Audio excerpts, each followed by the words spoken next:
코로나19로 인한 교회의 여러 예를 들어서 변경되는 예배라든가 방법 이런 것들은 오늘 저녁이나 이렇게 여러분들의 교육자들을 통해서 알려지게 될 것입니다. 그렇게 따라주시면 감사하겠습니다. 상황이 이런 가운데도 귀한 예배의 자리에 오신 여러분들을 환영하고 주님의 은혜로 축복하며 하나님께서 여러분 가운데 더더욱 큰 은혜를 주시기를 소망합니다. 이와 같은 상황은 베드로 시대 때도 있었지 않나 싶어요. 13절에 보면 너희가 열심으로 선을 행하면 누가 너희를 해하리요. 해하는 사람들이 있었기 때문에 베드로가 열심으로 선을 행하라 이렇게 교훈하고 있죠. 14절도 보면 의를 위하여 고난을 받으면 복이 있는 자니, 아마 그 당시도 원치 않는 고난들을 받았던 것 같아요.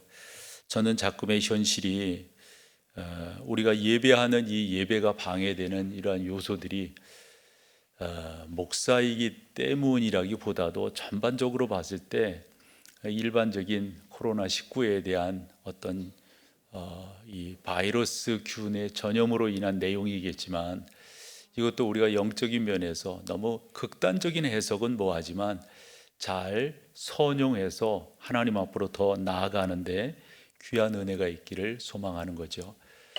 베드로가 살았던 1세기 초대교회는 상당히 어려웠었습니다. 그래서 우리가 베드로전서 1장 1절에 보듯 본도 갈라디아 갑바도기아 아시아와 비두니아에 흩어진 나그네들에게 편지한다 그랬거든요. 왜 흩어지게 되었는가? 그 많은, 그래 지도를 펴놓고 보면 본도 갈라디아 다 보면은 되게 광범위해요. 이런 곳으로 흩어졌어요. 어디로부터 흩어졌냐면 로마로부터 흩어진 거예요. 당시에 로마 황제가 예수 그리스도를 믿는 사람들은 떠나라, 새로운 칙령을 내림으로 그렇게 흩어질 수밖에 없었어요. 저는 선하게 고난을 받는 거라고 생각을 하고요. 초대교회 성도들 이뿐만이 아니라 여러 가지 어려움은 이루 말할 수가 없었는데, 그와 같은 상황 속에서도 예수 믿는 사람들의 숫자는 늘어났다 하는 거예요. 이유가 어디 있을까요? 이유가, 저는 그 이유를 우리가 한 번 더 묵상함으로 인해서 신앙생활의 온전함을 추구하는 저와 여러분, 특별히 교회를 교회답게 세워나가기를 소망하며 모이는 여러분 가운데 좋은 지표와 은혜가 되기를 사모합니다. 특별히 초대교회 시절에는 여러분들이 다 알다시피 터무니없이 예수 믿는 사람들이 사나운 짐승의 밥이 되었고요, 로마의 밤거리를 밝히는 인간 횃불이 되었습니다. 콜로세움으로 끌려가서 갖가지 사람들의 눈요기의 대상이 되었다고요. 함에도 불구하고 그 상황을 비껴가지 아니하고 담담하게 예수 믿는 사람들이 그 앞에 섰습니다. 당시 로마의 원론 같은 경우는, 또 로마의 정규 시민들은 식민지에서 가져온 여러 가지 물건으로 풍요로운 삶을 살고 있었어요. 우리가 알다시피 당시 로마 사람들은 목욕탕 문화가 발달했다, 도서관이 그랬다, 콜로세움과 같은 또 다른 극장들이 있었다. 이렇게 보면 지금부터 2000여 년 전에 갖가지 문화생활을 했단 말이죠. 풍요롭게 그지없었어요. 사람들이 얼마나 먹는 것에, 그것도 먹고 마시고 하는 것에 얼마나 사람들이 집착을 했냐면, 배가 부르면 나가서 토하고 또 들어와서 먹었다 하는 그런 이야기를 적지 않게 듣잖아요. 그런데 그 사람들 가운데 빛나는 눈동자를 찾아볼 수가 없었어요. 의미 있게 살아가는 사람들을 찾아보기가 곤란했어요. 한데 그리스도인들은 갖가지 어려움을 당하면서, 아니 여러분, 화형을 당하면서 찬송할 수 있을까요? 콜로세움에 끌려가면서 그래서 묻는 거예요. 너희들은 뭐냐 도대체? 뭐가 너희들로 하여금, 야 우리는 이렇게 살면서도 힘들고 막 그렇다고 말하는데 너희는 그렇게 살지 못하면서도 노래하고 미소 짓고 당연히 하나님께서 우리 가운데 받으라고 하신 고난인 줄로 알고 이 말이 안 되는 거예요, 그 당시 사람들에게. 그랬을 때 그 당시 성도들이 한 말이 있었어요. 우리에겐 소망이 있다고. 우리에겐 소망이 있다고. 그래서 베드로가 오늘 말씀 가운데서도 그 말씀을 하고 있는 거예요. 저는 자꾸의 현실 가운데서도 여러 가지 대안들이 나오고 있습니다. 예배를 이렇게 하자, 교회에 모이지 말고 위성 중계로 예배를, 또는 무슨 다른 통신 방법을 통해서 예배를 드리자. 틀리는 말씀은 아니지만 왠지 목사로서 요것만은 지키고 싶은 거예요. 말하지 않더라도 안 나올 분들은 안 나오거든요. 그래서 우리가 예배 가운데 이 하나님을 예배하고 하나님을 찬양하는 일에 더더욱 심혈을 기울이는 건, 사람들이 물을 거 아니에요. 야, 지금 코로나 바이러스가 이렇게, 그리고 대중들이 모이는 곳에 가지 말라고 국무총리도 어제 밤에 나와서 말을 하던데, 너희들은 무슨 배짱으로 이렇게 모이냐? 여러분, 우리가 무슨 배짱이 있어요? 배짱은, 우리에게 중요한 것은 코로나 바이러스가 우리 몸에 침투하면 안 되지요. 그렇죠? 그러나 그와 같은 일이 있는다 할지라도 하나님을 예배하는 것이 우리 가운데는 너무도 중요한 것을 믿어서 이 자리에 모인 것 아니겠어요? 그렇다고 참여하지 않은 분들을 폄하시키는 것은 아니지만, 우리가 적어도 초대교회 때 성도들을 생각하면서 교훈을 얻어서 영향력 있는 성도들이 되기를 원할 때, 앞서서 우리 3시간에 걸쳐서 처음에는 모범적인 삶을 살아야 된다, 두 번째는 이타적인 삶을 살아야 된다. 너무 요즘은 이기적이잖아요. 어떻게 이타적인 삶을 삶으로 우리가 예수 그리스도를 증거할 수가 있을까? 지난 주간에는 대개 사람들이 트러블 메이커가 되기가 곤란해요. 자기중심적이 되기가 일반적이란 말이에요. 그런데 우리는 어떻게 피스메이커가, 즉 내가 그곳에 감으로 평화가, 내가 그곳에 감으로 안정감이, 내가 그곳에 감으로 모든 사람들이 화평할 수 있을까? 오늘의 주제는 그런 거예요. 시대가 이럴 때 어떻게 우리가 소망을 노래할 수가 있을까? 우리 가운데 물을 거 아니에요, 사람들이. 그럴 때 우리가 답할 것이 있어야 되지 않을까요? 그래서 한 번 더 오늘 말씀에 핵심 구절인 15절을 여러분들과 같이 한번 읽어볼게요. 시작. 너희 마음에 그리스도를 주로 삼아 거룩하게 하고 너희 속에 있는 소망에 관한 이유를 묻는 자에게는 대답할 것을 항상 예비하되 어떻게? 온유와 두려움으로 해라. 여러분, 이때도 사람들에게 그렇게 물으면, 너희들 뭔데 그렇게 핍박을 받으면서도 모이는 거야? 너희들 뭐야? 너희들 이상한 사람들 아니야? 아마 별 이야기들이 다 나왔을 거예요. 이럴 때 베드로가 하는 말이 뭐냐면, 우리가 예수 그리스도를 주로 삼아 살고 있으니까 너희 속에 있는 소망. 그래서 여러분 거기 보면 너희 속에, 요 표현이 참 중요한 거예요. 너희 속에 있는 소망. 이게 뭘까요, 여러분? 예수 그리스도가 나의 주님이시라고 하는 분명한 인격적 체험이 있는 성도들을 말해요. 이 인격적 체험이 없다면 여러분 어찌 우리가 이와 같은 모임들을 가질 수 있을까요? 주 예수 그리스도가 나의 구주시라고 하는 분명한 믿음이 있기 때문에 이렇게 나아가는 것 아닐까요? 해서 오늘 이 전체적인 말씀을 볼 때 저는 4가지 교훈을 여기서 살펴보므로, 시대의 상황 속에 소망을 노래할 수 없는, 모든 사람들이 다 낭망하고 절망하는, 또 두려움에 떨고 있는 이러한 시대 가운데 우리는 어떻게 소망을 노래할 것인가? 베드로의 말씀을 통해서 우리가 4가지 정도 교훈을 얻을 수 있겠다 싶어서 오늘 말씀을 나누는데, 첫 번째가 그거예요. 정확한 소망이 나에게 있다고 하면 초점이 분명해야 돼요. 초점이. 그 초점이 뭐겠어요? 예수 그리스도를 인격적으로 만나는 거죠. 예수 그리스도의 인격적 만남이 내 안에 있다면 당연해요, 여러분. 우리는 소망을 노래할 수밖에 없어요. 예수 그리스도, 그분이 나의 주인이라고 하는 분명한 고백들이 우리 가운데 있다면 우리는 예배자가 될 수밖에 없어요. 여러분, 그분이 나의 생명이라고 할 때 우리가 무엇을 두려워하겠어요? 죄송하지만 무엇이 앞갔겠어요? 여러분, 당연히 헌신하고 당연히 내놓고 당연히 희생하면서 나아가는 게 예수 그리스도를 구주로 만난 사람들의 자세가 아닐까요? 저는 사도행전 5장을 보면서 감동하게 되는 게, 당시 산헤드린 공회가 예수 믿는 사람들이 엄청나게 막 늘어나고 그러니까 이걸 어떻게 손을 봐야 될까 싶던 그들이 베드로와 요한을 샘플로 잡아요. 그래가지고 얼마나 때렸는지 우리가 다 역사적으로 알잖아요. 그 당시 사람들이 때릴 때 어떻게 때리는지, 맞을 때 어떻게 맞는지. 그러고 나서 있잖아요, 되게 막 엄포를 해요. 그때 가마리엘이라고 하는 사람이 가운데 들어서서 이 사람들을 더 이상 하지 말고 놔둬라, 이런 식으로 말을 했기 때문에 이제 놓아주는 건데 그 놓아줄 때도 그냥 놓아주지 아니하고 엄청나게 때린 다음에 엄포를 놔요. 엄포가 뭐예요, 여러분? 너희들 다시금 예수가 살았느니, 예수가 생명이 있단 말 하기만 해봐, 그냥 안 놔둘 거야. 그런데 있잖아요, 그 사도들이 거기서 노임을 받고 이제 풀림을 받고 나서 뭐라고 그러죠, 여러분? 우리가 마땅히 예수를 믿기 때문에 이 고난 받는 것이 당연한 거다. 당연한 거다.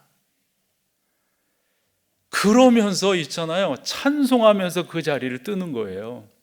그리고 교회에 와서, 그 예루살렘 교회에 와서 이런 사실들을 다 말을 하니까 개중에는 뭐 두려워 떠는 사람도 있었겠죠. 그런데 대개 교인들이 뭐라고 생각했냐면, 이런 일들은 당연한 것이지요, 당연히 우리가 받아야죠. 그러면서 하나님을 찬송했다, 하나님을 높여드렸다. 그게 예배예요, 여러분. 그런 식의 삶을 살았다는 거예요. 지금도 수많은 사람들이 우리 가운데 그런 질문을 던지지 않을까요? 너희는 뭐냐 도대체? 너희는. 이와 같은 세상의 질문에 베드로가 분명하게 말했어요. 우리가 가지고 있는 소망에 대해서 그런 질문들을 던지거들랑 대답할 것을 분명히 예비하고. 그럼 어떻게 예비하는 거예요, 여러분? 여러분들이 예수 그리스도를 인격적으로 만나셨어야 되는 거죠. 예수 그리스도를 인격적으로 만나지 않았다면 대답은 무슨 대답이에요? 그러면 예수 그리스도를 인격적으로 만났다고 하는 게 뭘까요? 저는 세 가지 고백이 우리 가운데 있어야 된다. 첫째는 하나님께서 우주 만물의 창조주라고 하는 고백이에요. 두 번째는 성자 예수님께서 우리를 위하여 십자가에서 구원을 이루셨다. 그 십자가가 나를 위한 십자가라고 하는 고백이에요. 세 번째로는 성령 하나님께서 지금도 나와 함께 하시며 나를 보호하시며 나를 인도하신다라고 하는 성부, 성자, 성령 하나님에 대한 고백이에요. 이것이 바로 예수 그리스도를 인격적으로 만난 것이고요. 그 만남이 분명한 사람들이 어떠한 예배에 방해가 온다 할지라도 그것을 이겨낼 수가 있고, 너희들 뭔데 그러는 거야? 소망에 관한 이유를 묻는 사람들에게 우리는 이름으로 행하게 되는 거예요. 그래서 우리는 할 수 있는 거예요. 이렇게 말을 할 수 있게 된다 하는 거죠. 그런데 소망이라고 하는 것, 바람이라고 하는 것은 누구나 갖고 있어요. 예수 안 믿는 사람들이라고 소망이 없을까요? 바람이 없을까요? 아마도 정치하는 분들은 근자에 두 가지 바람이 있지 않을까요? 빨리 코로나19 이 바이러스의 확산이 멈추고 빨리 정리되기를 원하지 않을까요? 아마 4.15인가요? 그 총선 승리하기를, 다 나름대로 바람이 있다고요. 일반적인 분들은 어떤 바람이 있을까요? 아마 나의 삶이 좀 더 윤택해지기를, 아마 그런 바람들이 있지 않을까요? 어떤 분들은 더 나은 직업을 구했으면 좋겠다라는 바람도 있을 것이고요. 뭐니 해도 다 우리가 결혼을 해서 자녀들을 다 이렇게 낳아 기르기 때문에 그 자녀들이 다 잘 되기를, 이제 어느 정도 나이들이 먹어가니까 저희도 그러한 삶을 살아와서 사실적으로 아는 것이지만 결혼만큼 중요한 게 없다고요. 그래서 정말 사랑하는 사람을 만나서 행복하게 그의 삶 전체를 일고 갔으면 좋겠다. 그 사랑이라고 하는 것은 여러 가지로 이야기하겠지만 소망이 맞는, 즉 신앙이 맞는, 더 나아가서 가치관이 분명한 이런 사람들이 서로 만나서 서로를 의지하고 격려하고 살아가는 삶, 우리 아이들에게도 그런 것들이 있으면 좋겠다라고 하는 바람들이 있잖아요. 아마도 우리 가운데 이런 소망도 있을걸요. 지난번 그 뉴스 봤더니 어느 그 고속도로인가요? 터널 안에서 그렇게 사고 나니까, 그거 누구는 그런 거 사고 맞이하고 싶겠어요, 그거? 와, 정말 아주 아찔하더라고요. 만약 저랬을 때 방법이 어디 있겠어요? 그러니까 우리는 이런 식의 바람이 적지 않게 있죠. 우리가 살아가면서 이런 급박한 일 만나지 않았으면 좋겠다라고 하는 바람이 있을 거예요. 저는 목사로서 이런 바람도 있어요. 예를 들어서 이제까지 쭉 봤더니 예배가 방해된 적이 없었어요. 예배가. 저는 예배를 두 번 빠진 것으로 기억이 나는데, 한 번은 고등학교 때 하도 친구들이 놀러 가자고 그래가지고 우리 어머니한테 사정해서, 그랬더니 또 가라고 그러시더라고. 혼낼 때는 언제시고. 그래서 그때 한번 빠져. 그때 지금도 기억나는 게 염동균 선수가 세계 챔피언 쟁탄절 할 때예요. 예배는 빠지면서도 그 놀러 가면서 그거는 보고 싶어가지고 막 그랬던 기억이 나고, 한 번은 또 군대 갔을 때 이 대간첩 작전 하느라고 그때 한번 빠졌던. 근데 지금 이런 상황이 올 줄 누가 알았겠어요. 이렇게 봤더니 78년도 기억이 나더라고요. 12.6이 있은 후 계엄이 있었어요. 저 그때 교회 청년이었었는데, 그때 뭐 주보를 만든다거나 뭐 한다거나 그러면 다, 전 이제 수원 사람이니까 거기 가가지고 신고하고 와서 그런 거 했던 기억이 있어요. 그리고 무슨 예배야 그런 또 그걸 다 신고해. 그런 기억은 있는데 지금처럼 이런 경우는 없었다 하는 거죠. 이런 면에서 보면 이런 것들이 빨리 풀렸으면 좋겠다라고 하는 바람들을 누구나 갖지 않겠어요, 이런 것들을. 그런데 죄송하지만 여러분, 우리가 갖는 소망은 이런 단순한 소망이 아니에요. 적어도 여러분들이 소망을 가졌다는 그 소망은 항상 그래야 되는데요, 성경에 기초한 소망을 가져야 돼요. 예를 들어서 내가 이 세상을 살아가면서 내 나름대로 좀 안전했으면 좋겠다. 그러면 여러분, 그 안전이라고 하는 게 그냥 안전이에요. 그건 누구도 그럴 수 있잖아요. 그러나 적어도 여러분들은 성경에 기초한, 그래서 마태복음 28장 20절에 우리 주님께서 마지막에 우리 가운데 약속하신 약속이 있는데, 볼지어다 내가 세상 끝날까지 너희와 뭐라고요? 항상 함께 있을게 약속을 해주셨거든요. 아하, 그렇구나. 그 하나님이 우리와 함께 하신다고 그랬으니 나는 안전할 거야. 나는 이런 희망과 소망을 이야기할 수 있고 가질 수 있단 말이에요. 여러분, 누구든지 잘 되기를 원하지 않겠어요? 일반 사람들. 근데 우리가 잘됨을 바라는 것은 그냥 잘됨이 아니에요. 하나님께서 사랑하시는 자, 곧 그 뜻대로 부르심을 입은 자들에게는 뭐죠? 그 다음, 모든 것이 합력하여 여러분들은 잘 될 수밖에 없는 거죠. 그러니까 두 개 말씀을 드렸는데 다 뭐예요? 뭔가를 바라고 소망하고 있는 그 바람과 소망이 항상 뭐에 근거를 해야 된다? 성경에 근거를 해야 된다. 성경이 이렇게 말씀하고 있기 때문에 나는 이런 소망을 갖고 있어요. 나는 이런 바람을 갖고 있어요. 나는 이렇게 인도함을 받을 거예요. 여러분들이 뭔가를 다 계획을 세우며 나가시잖아요. 일반 사람들은 안 그런가요? 그러나 우리가 세우는 계획은 다르다라고 저는 믿는 거죠. 왜냐하면 여호와를 인정하라, 그리하면 내 길을 지도하시리라. 사람이 마음으로 많은 계획을 세울지라도 그 걸음을 인도하시는 분은 누구시라고요? 여호와시라고 그랬어요. 우리는 이 사실을 믿는 거죠. 그러니까 하나님께서 나를 인도해 주실 것이다. 특별히 에베소서 1장 11절 말씀을 보면 그 하나님께서 우리를 붙들어 주시고 복되게 하실 것을 말씀해 주셨고, 히브리서 11장 10절 말씀을 보면 이는 그가 하나님이 계획하시고 지으실 터가 있는 성을 바랐습니다. 그러니까 그런 바람 가운데서 하나님이 이루어 주실 것이라고 하는 그 분명함을 믿고 나아갈 때 우리의 계획이 하나님의 계획이 되는 거죠. 또 하나님의 인도하심이 우리 가운데 드러나게 되는 거예요. 이런 것들을 통해서. 그래서 중요한 것은 그냥 바라고 그냥 소망을 갖고 그냥 희망을 노래하자, 이 정도가 아니라 적어도 우리 가운데는 성경에 근거한 말씀들이 있어야 된다. 특별히 여러분, 이 세상을 살아가면서 우리가 보호를 받는 게 중요하잖아요. 누군가가 지켜주는 게 감사하잖아요. 여러분, 누가 보호하시고 누가 지켜주시겠어요? 모든 사람들이 다 그런 소망과 바람들이 있다고요. 그런데 성경은 분명하게 우리 가운데 말씀하고 있어요. 누가요? 하나님께서 우리를 보호하시고 우리를 인도하실 거라고. 특별히 시편 121편 3절과 5절입니다. 여호와께서 너를 실족하지 아니하게 하시며 너를 지키시는 이가 졸지 아니하시리로다. 여러분, 졸지 않는 분이 누구세요? 실족치 않는 분이 누구시냐? 이건 하나님밖에 없어요. 그분께서 우리를 지키시고 우리를 보호하신다는 거예요. 나중에 나오는 5절을 보면 여호와는 너를 지키시는 이시라, 여호와께서 내 오른쪽에서 내 뭐가 되신다고요?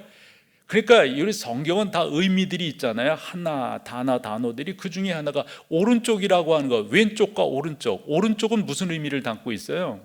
하나님의 권세와 권능을 담고 있다고요. 그 하나님의 권세와 권능이 우리의 뭐가 되신다고요? 그늘이. 근데 이 그늘이라고 하는 게 지금 이 대한민국에 살고 있는 우리에게는 그렇게 실감나지 않는데, 이스라엘이라고 하는 땅을 가보면 말이에요, 여름철 같은 경우 뭐 진짜 기온이 한 50도 정도 아마 숨이 턱 밑까지 올라올 거라고요. 이럴 때 조그만 그늘이라도 있으면 얼마나 좋겠어요.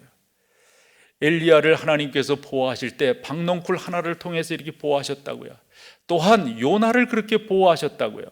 그런데 여러분, 그것을 벌레 먹어서 지게 하니 얼마나 불평이 나오던가요. 말인즉슨 그늘이라고 하는 게 그 사람들에겐 그만큼 중요해요. 그런데 이 그늘이 단순히 햇볕만 가려주는 그늘이라는 그런 의미 정도가 아니라는 건 아시잖아요. 그 하나님이 우리를 보호하신다. 그런데 제가 성경을 인용하지는 않지만 시편 17편 같은 경우를 보면 우리를 어떻게 보호하신다고 그랬냐면 눈동자처럼 보호하신다고 그랬어요. 우리를 어떻게 보호하신다고 그랬냐면 하나님께서 날개 그늘 아래 보호해 주신다 그랬어요. 여러분, 적어도 나는 보호받고 싶어. 누구나 그런 바람들, 소망들이 있잖아요. 그러나 정말 중요한 것은 우리가 바라보고 우리가 갖고 있는 모든 바람과 소망들은 어디에 근거한다? 성경에 근거하고 있다. 이것을 여러분들이 분명하게 믿고 고백하며 나아갈 때, 아니 당신은 뭔데 그렇게 늘 해피한 거야? 늘 그렇게 즐거운 게 뭐가 그렇게 즐거워? 여러분 가운데 물을 거란 말이에요. 그 물음에 대해서 이렇게 답을 하시면 저는 되리라 생각을 합니다. 대개 사람들은 일반적인 소망들이 커요. 예를 들어서 자기의 명성이 올라가기를 바라고 자기의 재산이 키워지기를 바라죠. 그리고 자기가 알고 있는 사람들의 그 넓이가 더 넓어지기를 아마 소망하지 않을까요? 그런데 사람들은 잘 될 때 콧노래하지만 안 될 때 찌푸리고 있어요. 예수 믿는 사람들은 그런 것에 일희일비하지 않는다고요.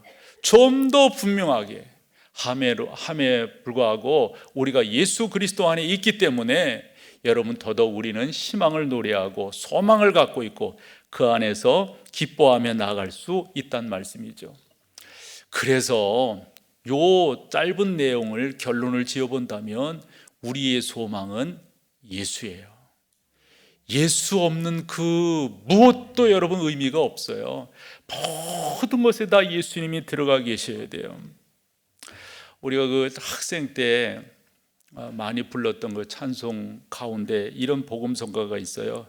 주님 한 분밖에는 아는 사람 없어요.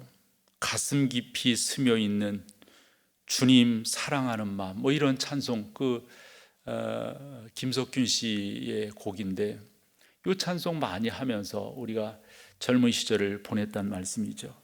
사랑하는 여러분, 여러분들이 예수 그리스도를 인격적으로 만나셔야 돼요. 그래야만이 소망을 묻는 사람들에게 말을 할 수가 있어요. 소망에 관한 이유를 묻는 자에게 대답할 것을 항상 준비하되 꼭 그렇게 나아가시는 여러분 되시기를 축복하며 소망합니다. 또 하나의 교훈은 이 소망이라고 하는 것은 누구에게나 다 필요한데 여러분 특별히 이것도 한 번 더 읽어보고 또 나누죠. 15절 말씀 한 번 더 보여줘 보세요. 같이 읽어보죠. 시작. 너희 마음에 그리스도를 주로 삼아 거룩하게 하고 너희 속에 있는 소망에 관한 이유를 묻는 자에게는 대답할 것을 항상 준비하라. 온유와 두려. 그래서 여러분 전제가 분명하죠. 너희 마음에 그리스도를 뭐죠? 요게 전제되어지지 않으면 그 뒷부분을 이루어질 수가 없어요. 우리 안에 예수 그리스도가 주 되신 거예요. 주 되시다고 하는 거 여러분 너무 귀한 거죠. 너무 참 감사한 거죠. 다르게 조금 더 의역을 해보면 그분이 나의 모든 것의 주인이 되신다. 사람들이 조금 있으니까 다 얼굴들이 다 보이네요. 마스크만 치우면 더 잘 보일 터인데 그래도 써야 돼. 근데 여러분, 참 이게 정말 중요한 거예요. 여러분들이 있잖아요. 나는 주님의 종이에요. 주님은 나의 주인이세요. 요 고백이 있잖아요. 제 개인적인 이야기를 한다면 난 이럴 때 진짜 가슴이 찡해요. 이 감사해요. 주님은 저의 주인이세요. 저는 주님의 종이에요. 난 그래서 종종 우리가 험증학이라고 하는 또 교회 안에서 저 신학할 때 학문이 있는데 내가 성령의 사람이 맞구나. 내가 예수 그리스도의 이름을 부를 때 그 감동이 있거든요. 나는 하나님께서 이 땅의 주인이시라고 하는 이 분명한 사실에 대해서 저는 정확하게 고백하거든요. 그럴 때 감동이 있어요. 사랑하는 여러분, 다시 한번 표현하면 우리가 예수 그리스도를 정확하게 만났어야 돼요. 남의 옷 입어서 어울리는 사람이 있을까요? 남의 옷은 남의 옷일 수밖에 없어요. 교회 생활을 오래 하다 보면 듣는 게 많으니까 할 말도 있어요. 근데 그것이 자기 것인가요? 어떤 사람이 그렇게 간증한 거 들었다 해서 그것이 본인 거예요? 그거 아니잖아요. 어울리지 않아요. 죄송하지만 우리가 금방 이렇게 들어보면 말이라고 하는 것은 그 안에 진실성을 담고 있기 때문에 교감이 생긴다고요. 아하, 그렇구나. 이상하구나. 이게 우리 가운데 구분이 된다고요. 게다가 우리 모두는 다 성령 하나님이 내주와 계시기 때문에 성령 하나님은 서로 교통하시잖아요. 이런 부분들을 서로 감지할 수 있도록 인도하신다고요. 소망하길 남의 것 입지 말고 여러분들의 고백을 하시라고요. 여러분들이 만난 예수, 여러분들이 경험한 예수, 여러분들이 고백하는 예수, 남에게 들은 얘기를 여러분의 것으로 만드시지 말라고요. 어떤 분이 어려움을 당했으면 그 어려움을 당한 것에 대해서 여러분들이 믿는 예수 그리스도를 정확하게 전하는 거예요. 그래서 그 예수님을 통해서 교훈을 얻게끔 하는 거죠. 특별히 자녀들에 대한 고민이 있다면 우리도 다 아이들을 키우면서 이런저런 기도하면서 키웠잖아요. 그런 것들을 이야기할 수가 있는 거겠죠.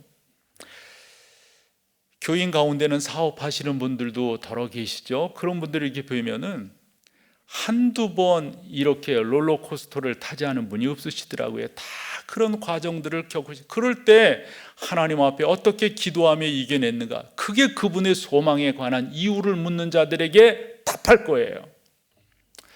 또 이런 표현이 어떨지 모르지만 다 이렇게 살아가시면서 한두 번 가정의 위기들이 있었을 거라고요. 그 위기 가운데서 여러분들이 어떻게 극복하셨는가, 이런 부분들을 그렇지 않은 분들에게 말할 수 있는 소망에 관한 이유들이 여러분 가운데 있으셔야 된다고요. 하니까 무엇보다도 중요한 것은 여러분의 것을 이야기하는 게 무엇보다도 중요합니다. 이 베드로의 권면이 바로 그런 거예요. 그런데 베드로가 그 15절 마지막 부분에서 하는 말이 참 의미가 있어요. 대답하는데, 이유를 묻는 자들이 대답하는데 어떻게 대답하라는 거죠? 온유와 두려움으로 하래요. 이 말은 왜 할까요, 여러분? 이 말은 그래서 온유라고 하는 말은 어느 정도 감이 오는데 두려움을 왜 저렇게 표현했을까요? 그래서 이 두려움이라고 하는 말을 어감상 이렇게 의역을 하면 좋아요. 진실된 마음으로. 그러니까 여러분들이 마음을 담아, 그래서 이 마음을 담아서 이야기할 때 상대방이 표현하고 하는 것이 좀 어수룩하다 할지라도 마음이 전해진다, 이런 말 우리 하죠. 다 우리가 성령의 사람이기 때문에 그런 것들을 다 인지할 수가 있어요. 그런데 중요한 것은 잘난 척하고 말하면 안 돼요. 잘난 척하고. 그래서 온유예요, 온유. 어찌 보면 온유는 교만의 반대말이기도 해요. 따뜻함이거든요. 온유라고 하는 말은 좀 더 우리가 정제된, 절제된 그러한 삶의 자세잖아요. 그렇게끔 여러분들의 마음, 진실함을 담아서 이야기할 때 그 모든 것들이 다 통하게 된다라고 베드로가 지금 이야기하고 있는 거예요. 그래서 뭐니 해도 여러분들이 흔한 말로 제가 설명을 해보면 잘난 척하고 말하면 안 되겠죠. 뭐 많이 아는 것처럼. 저도 이렇게 목회하면서 깨닫게 되는 것 중에 하나가 그런 내용이더라고요. 그래가지고 뭐가 되는 게 없더라고요. 함으로 여러분들이 더더욱 온유와 또 진실됨으로 여러분들이 여러분들의 소망에 대해서 물을 거예요. 당신 살아가는 비결은 뭐냐고, 당신이 그렇게 해피하게 사는 그 근거는 어디에 있냐고 물을 때 여러분들이 그렇게 답을 해 주시기를 바라요.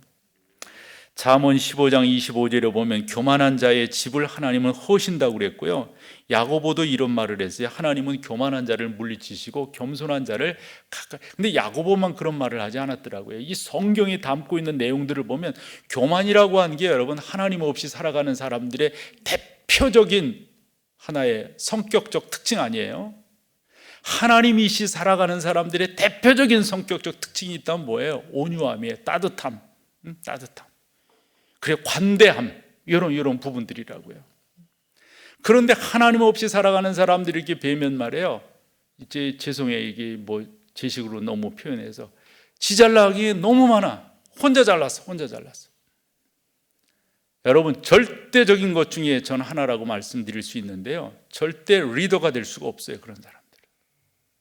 성경이 맞아요. 여러분, 교만한 자를 하나님은 물리치시고요, 겸손한 자에게 은혜를 주신대요. 히브리서 4장 12절에도 하나님의 말씀은 살아있고 활력이 있어 좌우의 날선 어떤 검보다도 이리하여 혼과 영과 및 관절과 골수를 찔러 쪼개기까지 마음의 생각과 뜻을 판단. 여러분, 성령은요 우리를 뭐라 그럴까, 엑스레이로 말이에요, 그 상태를 딱 보듯이요 정확하게 우리를 보신단 말이에요. 그러므로 여러분들이 온유함으로 또 진실됨으로 상대방을 대할 때 그 가운데 역사가 이루어지게 되고요. 그리고 또 하나는 내가 이제 올바르게 내가 하고 있는가, 이것을 한번 점검을 해 보셔야 되는데, 고린도후서 10장 1절에 이랬어요. 너희를 대면하면 온유하고 떠나 있으면 너희에 대하여 담대한 나 바울은 이제 그리스도의 온유와 관용으로 친히 너희를 권한다. 그러니까 여러분, 내 스스로가 내가 어떤 사람인지를 알 수 있다니까요. 내 안에서 이러한 온유함들이 나타나는가, 또 관용, 또 관대함들. 그래서 저는 뭐 오늘 새벽 시간도 그런 말씀을, 우리 주님께서 새 계명을 너희에게 주노니 서로 사랑하라. 이게 성경 어디서 나오냐고 계속 나왔어요. 그럼 우리 주님께서 요한복음 13장 그 뒷부분에서 요 말씀을 하실 때 어떤 의도를 갖고 말씀하셨을까요? 서로 사랑하라. 이게 뭘까요, 여러분? 관대함이에요. 관대함. 서로 받아주는 거예요. 이런 역사들이 있을 때 여러분 가운데 온전한 하나님의 역사가 일어나게 된다. 적어도 여러분들이 그러한 자세로 여러분 주변에 있는 사람들을 대한다면 저는 분명하게 여러분들이 매력적인 사람으로 다른 사람들에게 인정되리라 믿어요. 우리도 이제 다 이제 뭐 친구들도 있고 다 있잖아요. 보면은 여러분 다 그렇게 매력적이지는 않잖아요. 그 매력은 어디서부터 나올까요? 뭘로 이렇게 칭칭 둘렀다고 그래서 매력이 있을까요? 그렇지 않죠, 여러분. 그 매력은 여러분들의 신앙 안에서 나와야 되리라 저는 믿어요. 그러므로 여러분들이 지금 말씀드린 이러한 내용들을 여러분들이 잘 갖고 나가시면 하나님께서 역사하시고 인도해 주실 줄로 믿습니다. 마지막 네 번째입니다. 용기를 가지셔야 돼요. 담대함이에요. 담대함. 그것에 대한 여러분들의 신앙적 자세를 보여주실 때 소망에 관한 이유를 묻는 사람들에게 여러분들이 또 하나의 답을 갖는 거예요. 담대함이에요. 담대함. 용기를 여러분들이 가지셔야 돼요. 그러면서 이 베드로가 누구의 예를 드냐면 노아의 예를 들어요. 그게 여러분 20절이잖아요. 20절 한번 보여줄래요? 그들은 전에 노아의 날 방주를 준비할 동안 하나님이 오래 참고 기다리실 때 복종하지 아니했던 자라는 거예요. 그들이. 근데 그 앞에 뭐를 이야기하냐면 그들이 지금 지옥에 가 있는 자들이라는 거예요. 그런 자들이라는 거예요. 복종하지 아니한 자들이라. 방주에서 물로 말미암아 구원을 얻은 자가 몇 명이라는 거예요? 겨우 자기 식구 8명이다. 이렇게 이야기를 해요. 그러면 베드로가 왜 이 노아의 예를 들어서 우리 가운데 소망에 관한 이유를 묻는 사람들에게 말할 것을 준비하라고 하면서 이 예를 들었는가? 보면 여기에서도 한 3가지 정도의 교훈을 얻을 수 있다 봐요. 그 하나는 이거예요, 여러분. 노아가 오랜 기간 동안 하나님의 명령을 준행했잖아요. 이 배 짓는 기간, 그것을 뭐 120년이다 이렇게 말하는 사람들도 있고, 저도 한때는 그렇게 말을 했었는데 그건 정확하지 않아요. 분명하게 오랜 기간 동안 그랬어요. 여러분, 그렇게 할 때 얼마나 많은 이야기를 들었을까요? 어느 분의 그 설명을 봤더니 이런 식의 설명도 그분이 유추해서 해냈더라고요. 아들들이 그렇게 말을 하지 않았겠느냐 이러면서 썼어요. 아버지, 왜 우리가 다른 사람들 안 하는 걸 저렇게 해야 돼요? 아버지 왜 그러시는? 그랬더니 노아 아버지가 하는 말이 뭐예요? 나도 잘 모른다, 하나님이 하라고 그래서 하는 거다. 요 정도 답을 했다는 거지. 요 정도. 그랬을 때 그 아들들이 말이죠, 아니 다른 사람들이 뭐라고 많이 그래요, 뭐라고 왜 네 집 왜 저러냐 그렇게 말을 해요. 이럴 때 노아가 어떻게 견뎠겠느냐 이런 말이에요. 그 견딤의 하나의 큰 힘은 하나님이 노아와 함께 하셨다. 베드로가 그 얘기를 지금 하려고 하는 거예요. 지금 초대교회 때 여러분들이 다 알다시피 1세기 기독교회는 되게 어려웠어요. 특별히 이 베드로 전서가 쓰일 연도가 AD 언제쯤 된다는 거죠? 64, 요 안팎이란 말이에요. 그럼 그때 로마의 황제가 누구였어요? 네로였어요. 그 유명한 네로였어요. 대표적인 10명의 기독교를 박해한 황제 중 대표적인 사람이 네로예요. 그가 다스리는 그 시대에 예수 믿는 사람들 보고 하는 말이, 너희들은 소망에 관한 이유를 묻는 사람들에게 이렇게 해서 이렇게 함으로 소망에 관한 이유에 대해서 답을 해라 이렇게 말을 하는데, 그 말을 할 때 베드로가 노아의 비유를 든 이유가 있지 않겠어요? 그 첫 번째 이유는 다름이 아니라 노아 시대 때도 그 오랜 시간 동안 배 짓고 뭐 이러는 가운데 사람들이 동조하지 않았다. 그러면 노아가 어떻게 해서 그 시대를 이겨냈는가? 이거다 이거. 그게 뭐라고요? 하나님이 그와 동행하셨기 때문이다. 여러분, 지금도 그렇지 않느냐? 지금도. 나는 이 베드로 이 전설을 보면서 그날 그 1장을 읽을 때요, 1장 그 8절을 보면 이렇게 말하잖아요. 베드로가 예수를 너희가 보지 못하였으나 사랑하는도다. 못 만났죠. 베드로는 만났었지만 또 따라다녔지만, 그러나 너희들은 예수를 보지 못했죠. 근데 중요한 말이 뭐예요? 사랑하는도다. 사랑하는도다. 그 뒤에 뭐라고 말하냐면, 이제도 보지 못하나 믿고 말할 수 없는 영광스러운 즐거움으로 기뻐하니 믿음의 결국 곧 영혼의 구원을 받음이라. 간단한 표현 아닙니까 여러분? 예수 그리스도를 인격적으로 만나면 말이에요, 그분이 나의 삶의 동행자가 되어 그분이 나를 지켜주신다고 하는 분명한 믿음이 있으면 우리가 그 길을 걸어갈 수가 있는 거죠.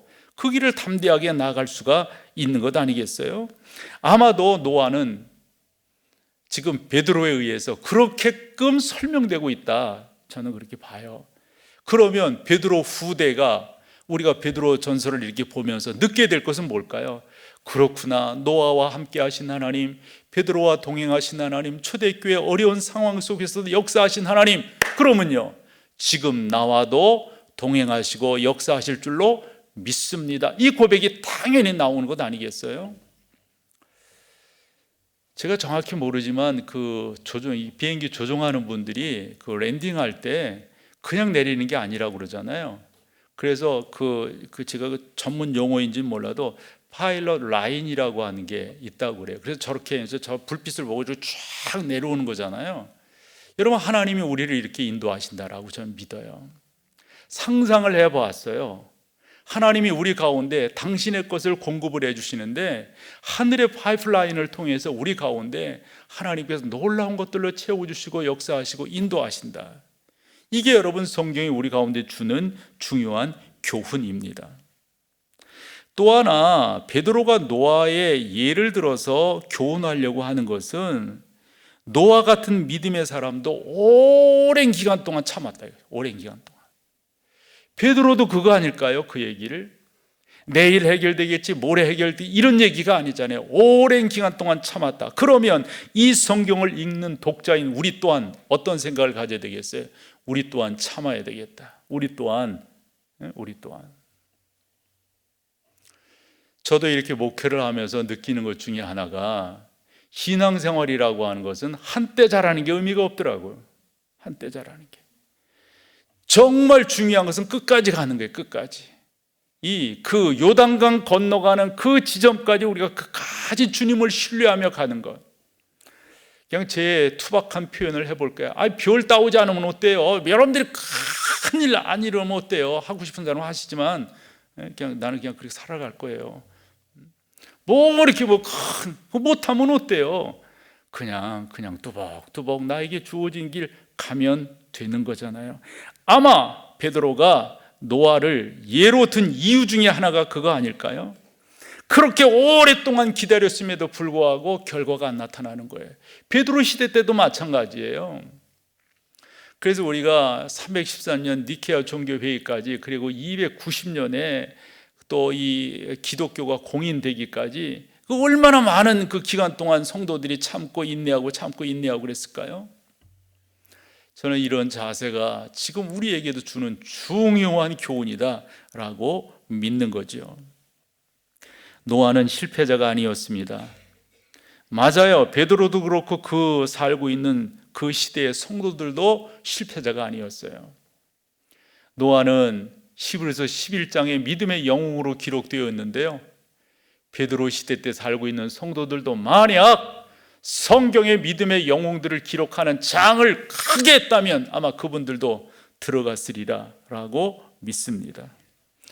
눈에 보이는 결과만이 중요한 것이 아니라 눈에 보이지 않는 결과도 의미가 있어요. 이게 소망을 갖고 있는 거예요. 지금 내가 그 열매를 못 먹는다 할지라도 나는 하나님 앞에서, 하늘나라에서, 저 천국에서 나는 귀한 역사를 이루어낼 것이다. 또 하나, 베드로가 노아의 예를 드는 데는 이런 의미도 있지 않을까요? 노아가 다른 사람들의 모욕과 핍박을 저는 받았다라고 믿어요. 왜냐하면 아까 우리가 읽은 성경에 보면 노아 시대 때 바로 그 사람들이 그렇게끔 살았다. 아까 우리가 몇 절이었죠? 한번 보여줘 볼래요? 방송실? 네, 20절. 그렇죠. 같이 읽어봐봐요. 시작. 그들은 전에 노아의 날 방주를 준비할 동안 하나님이 오래 참고 기다릴 때 어떻게 한 사람들이에요? 바로 그 사람들이거든요. 바로 그래. 그러니까 노아는 그런 사람들에 의해서 이런저런 말 듣지 않았을까요? 당연히 들었을 거라고요. 아마 그러지 않았을까요? 베드로 시대 때도 베드로를 비롯해서 성도들에게 너희 뭘 그렇게 지지리궁색으로 사냐? 그러지 말고 너희의 자유를 찾아, 너희의 편함을 찾아, 너희의 행복을 찾아. 속되게 표현할게. 기독교가 밥 먹여주냐? 그런데 예수 그리스도를 인격적으로 만난 사람들은 이걸 거부할 수가 없는 거예요.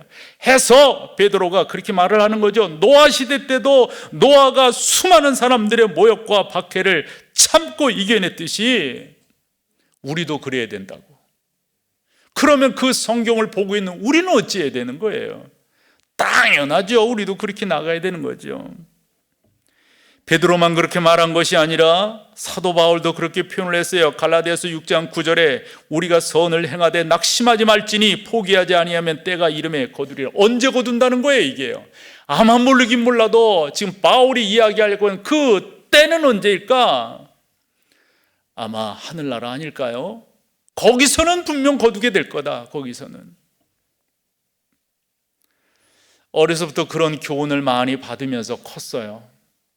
하나님께서 갚으실 것이다. 혹여 지금 이 땅에서 맛보지 못한다 할지라도 하나님이 언젠가 승리하게 하실 것이다. 너무 감사한 것은 그와 같은 성경의 교훈이 믿음으로 다가왔다는 사실이에요. 그걸 믿었다는 거예요. 그 믿음 가만히 생각해 보니까 내가 믿은 게 아니에요. 믿어졌어요. 믿음이 주어졌어요. 그건 하나님의 전적인 은혜입니다. 우리가 살아가는 작금의 현실이 그렇지 않나 싶어요. 모르겠어요. 저는 세상을 오래 살지 않아서 이 정도 경험하는데 그 11.6 이후에 계엄이 있을 때 그때 예배하는 게 불편했었더랬어요. 근데 지금이 그러네요.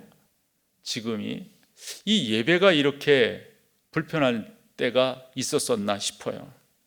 게다가 그 신천지인지 그 사람들은 내가 보기엔 구천지에 살고 있는데 지들은 신천지라고 그러니까 뭐 그런 사람들이 그것도 이제 무슨 오보다 이렇게 되어졌지만은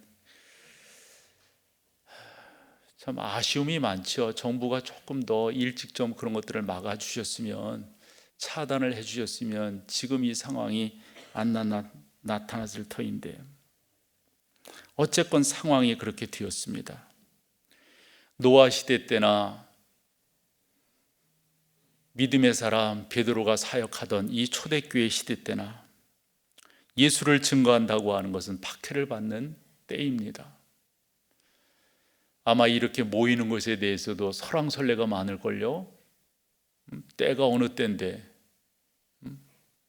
나는 이렇게 목회하면서 명절도 아닌데 이렇게 많이 빠지는 경우도 처음 보네.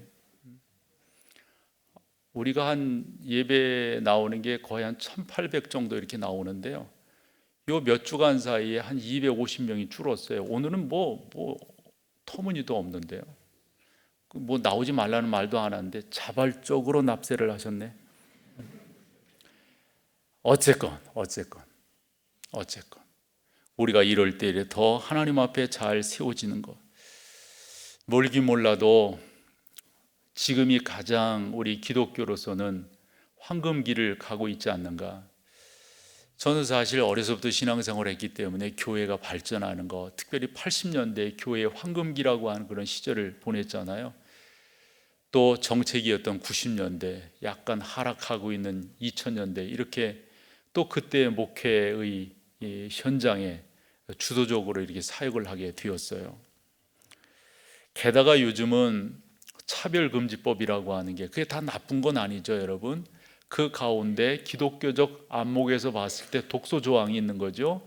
그 독소 조항을 우리는 두 가지로 이야기합니다. 하나는 동성애의 문제입니다.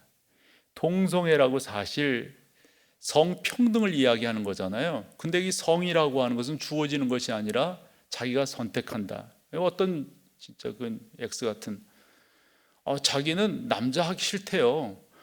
누구는 남자 하고 싶어서 하는 거야. 하나님이 남자라고 했으니까 남자지, 너는 여자라고 했으니까 여자지. 저희 애도 바깥에서 공부하는데 자기 때 사회학을 했거든요, 그놈은. 근데 보면은 거기서 맨, 워맨 이런 거 쓰면 안 되는 거예요. 3인칭을 써야지. 이제 우리가 그런 시대에 이제 성평등이라고 저는 그렇게 말하면 안 된다라고 생각해요. 양성평등이라고 하는 용어를 써야 된다. 제3의 있는 것이 아니잖아요. 3의 그 다음에 이 차별금지법 중에 독소 조항이 이 종교에 나름대로 보면 차별을 없애자라고 하는 거예요. 그 차별을 없애자라고, 우리가 여기서 신천지에 대해서 그 사람들 나쁜 사람이에요 이렇게 말해버리면, 불교엔 구원이 없어요 이렇게 말해버리면은 이 차별로 의해서 내가 처벌을 받게 되는 거죠. 누군가가 여기 앉아서 이거 잃을 거라고요. 다 어느 교회나 다 그런 저기들이 있으니까, 안티들이 있으니까 다 이제 잃는단 말이에요. 이제 잃는다라는 표현이 촌스러운 말인데, 가서 이제 뭐 고소를 하든지 고발을 하든지 뭐 할 거라고요. 그러면은 기독교가 훨씬 어려운 시대 가운데 견딜 수밖에 없습니다. 노아 시대의 환경보다도 지금 북한의 기독교의 환경은 훨씬 더 어렵고요. 이런 이야기를 하기가 좀 급하지만 작금에 중국에서 일어나고 있는 우한폐렴이라고 그랬다가 이제는 코로나19 이렇게 말을 하는데, 이것도 영적인 측면에서 저는 이제 중국 선교를 오랜 기간 동안 했으니까 요즘처럼 기독교가 박해한 때가 또 어디 있었을까요? 문화혁명과 거의 맞먹는 그런 지경까지. 그래, 문화혁명 때는 그 정도까지는 아니었다고 봐요. 그런데 이제는 기독교에 대해서 마치 신사참배를 강요했던 일제와, 근데 정치하는 사람들은 그런 쪽으로 갈 수밖에 없는 거죠. 이렇게 보면은 이러한 때 맞닥뜨려야 되는 이 기독교의 부담감, 이게 적지 않죠. 제가 지도하는 그 중국 교회들도 이렇게 보면은, 목사님 이런 시대가 올 건데, 그래서 저는 단호하게 말을 했어요. 목사님, 우리가 그런 시대가 안 오도록 기도해야 되겠지만 그런 시대가 오면 어찌하겠어요? 한국 교회사에서는 신사참배 반대라고 하는 운동이 있었어요. 그렇듯이 43년에 그런 일들이 이루어졌거든요. 그러니까 그렇듯이 우리도 그런 지경에 가야죠. 그래서 당신을 체포하게 하신다면 어찌하겠어요? 그것이 하나님께서 우리 가운데 또한 허락하신 거라면 그 길을 걸어가야죠. 그런 이야기를 할 때는 되게 무겁더라고. 어찌 보면 저는 이 교회의 가장 안락한 부분 속에서 제가 지내고 있잖아요. 우리 교회만큼 평안한 교회가 어디 있겠고, 다 저는 너무도 좋은 그런 환경 속에. 그런데 당장 그 교회 그 뭐라고 그러죠? 그 세를 내면 월세가 질이 내는 거, 그런 걸 못 내 가지고 그거 좀 목사님 도와주세요. 이렇게 살아가는 그런 사람들에게 제가 그렇게 말을 하니까, 그래 다 사람들이 자식 키우는 게 관심이 있잖아요.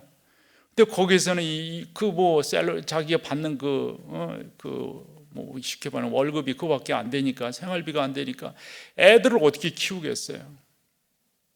진짜 마음이 아파요. 그런 걸 보면요. 함에도 불구하고 우리가 이런 부분들을 잘 감내하자고.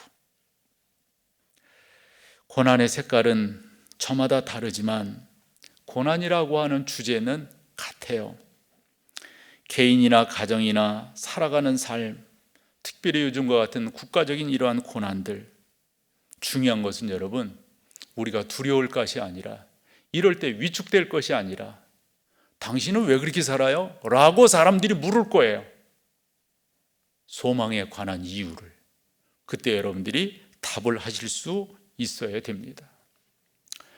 설교를 준비하면서 그 찬송이 또 생각나더라고요. 다 지나가리라. 다 지나가리라. 모든 건 다 지나가게 될 것입니다. 결국은 우리 주님 승리하셨듯 우리 또한 승리하게 될 줄로 믿습니다. 요 분명한 믿음을 갖고 영향력 있는 그리스도인으로서 모범적인 삶을 사십시오. 이타적인 삶을 사십시오. 여러분들이 가는 곳마다 피스메이커가 되세요. 오늘의 주제입니다.